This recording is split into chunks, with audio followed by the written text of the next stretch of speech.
a land surveyor by trade. I've measured other people's land my whole life, but the only piece that ever truly mattered was the 18-acre forest my great-grandfather bought in 1885. It wasn't much, just hardwoods and a stream that glowed like glass under the morning sun. My grandfather topped maple trees there. My father kept bees. My mother planted wildflowers where the hives used to stand. She said the land had a heartbeat if you stood still enough to listen. When she passed, she left everything to me. No siblings, no arguments, no debts. Just her will, her faith, and the soil our family had guarded for 140 years. I drove home from her funeral expecting silence and peace. Maybe I'd scatter her ashes by the creek and listen to the forest breathe again. But when I turned off the main road that day, peace wasn't waiting for me. Diesel fumes were. The noise hit first, metal, shouting, and the low growl of engines. I turned the corner and froze. Orange fencing cut through my woods like a wound. 2 excavators swung their arms through the trees, tearing roots older than my grandfather. 4 concrete foundations were already poured, marked with stakes. A sign on the fence read, "Ridgeline Estates, luxury villas coming soon." Before I could make sense of it, a white Lexus rolled up beside me. The window slid down with a hiss.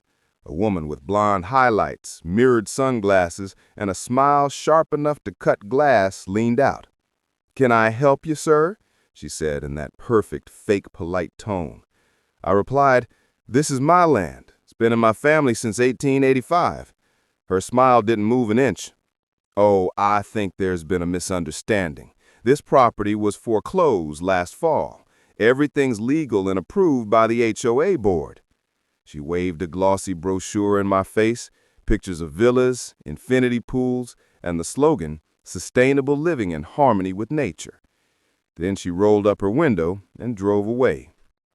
The sound of her tires crunching my soil burned itself into my memory. That night I sat at my kitchen table, laptop open, and checked the county land records. Parcel 14-009. Owner, Eli Brennan. Recorded just 10 days ago, right after my mother's will cleared probate. No foreclosure, no lien, no sale. Diane Corian, the HOA president, had lied. The permits she waved around were built on smoke and forged paper. She was building 12 luxury villas on land that was legally mine. I could have called the cops, hired a lawyer, shut her down right there. But there's something about being a surveyor. You learn patience. We measure twice, cut once. So I made a decision. I'd let her build. Let her pour every dollar, every ounce of arrogance into those foundations. Then I'd take it all back, brick by brick. Every morning I visited the site. No shouting, no threats, just quiet documentation. I photographed every wall, every marble countertop, every delivery truck's license plate, GPS tags, timestamps, everything. The construction crew thought I was a nosy neighbor. They didn't know I was collecting evidence, proof that every inch of their work sat on my deed. When my lawyer saw the photos, he smiled like a wolf.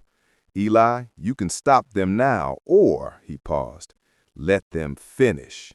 Every dollar they spend becomes your property once the court rules in your favor." That night, I poured a glass of whiskey, stood on my porch, and listened to the nail guns echo through the trees. Thunk, thunk, thunk. Each sound wasn't just construction.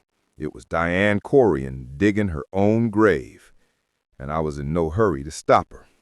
2 weeks later, I received a letter.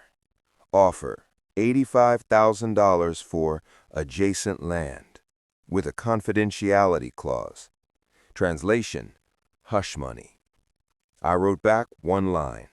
"I decline your offer to purchase land I already own." Days later, the HOA Facebook group exploded. Diane called me a disgruntled squatter. Photos of my truck circulated online. Angry comments flooded in. Someone even vandalized my fence with spray paint.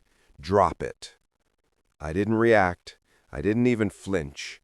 because I wasn't alone anymore. My neighbor Ron told me the HOA had skipped title verification. Then a retired historian named Marge dug up an 1894 plat map showing my boundaries and a forgotten easement cutting across Diane's main road. An old logging route, still legally active. If I wanted, I could block access to her entire subdivision. When Marge showed me the map, she grinned. "Looks like your great-grandfather just handed you a nuclear button." I smiled back. Good. I think it's time someone pressed it. Construction raced ahead. 12 villas, 1 clubhouse, 1 pool. 90% complete. I had everything I needed. Photos, deeds, surveys, even trail cam footage of Diane's car sneaking onto my route at night. Then came the final straw. Marge discovered a forged foreclosure document, notarized by Diane's husband. The county had approved it without checking because it looked official. Fraud. Clear as day. When I showed my lawyer, he didn't even blink. He'll let her finish, then we strike. 2 months later, Ridgeline Estates stood complete. Granite kitchens, glass balconies, million-dollar views. That's when we filed the lawsuit. Fraud, trespass, forgery. The bank froze her loans. Buyers demanded refunds. HOA members turned on her. And for the first time since the bulldozers arrived, I walked my land again. The forest was gone, but justice had roots too, and they were starting to grow. The courtroom was packed.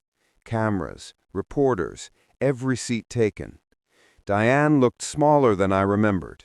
No sunglasses, no Lexus smile. Her lawyer argued surveying confusion. But when her husband testified that she'd forged his notary stamp, the entire room went silent. Then came my turn. I stood, held up my original deed from 1885. Yellowed paper, family name etched in ink. This land has been in my family for 140 years. Mrs. Corrine built 12 villas on property she never owned. I didn't want revenge. I wanted truth. My lawyer showed photos, permits, and the fake foreclosure. The judge leaned forward. "Mrs. Corrine, you didn't just make a mistake. You built an empire on a lie." Diane tried to cry, but the judge wasn't buying it. His gavel fell like thunder. Verdict: my deed, valid. Her foreclosure, fraudulent. The villas, legally mine. When the court adjourned, reporters swarmed me. I didn't smile, didn't celebrate, because I hadn't just won a case. I'd reclaimed my family's legacy. Months later, I stood on the same ground where bulldozers once tore my forest apart. Only now, 12 villas gleamed in the sunlight, and every one of them was mine. I could have sold them for millions. Instead, I turned half into affordable housing for veterans and teachers. The rest funded a forest restoration project. The same HOA members who once called me aggressive now thanked me for saving their homes from a corrupt leader. As for Diane, she lost everything: her position, her license, her reputation. Rumor said she left town quietly, avoiding cameras and questions. Justice wasn't loud. It didn't roar or rage. It was steady, patient, inevitable. Just like me. Some people think revenge is about anger. It's not. It's about clarity, knowing exactly when to act and when to wait. I didn't lift a hand, raise my voice, or stop those bulldozers. I let them build everything they thought they owned, and then took it all back.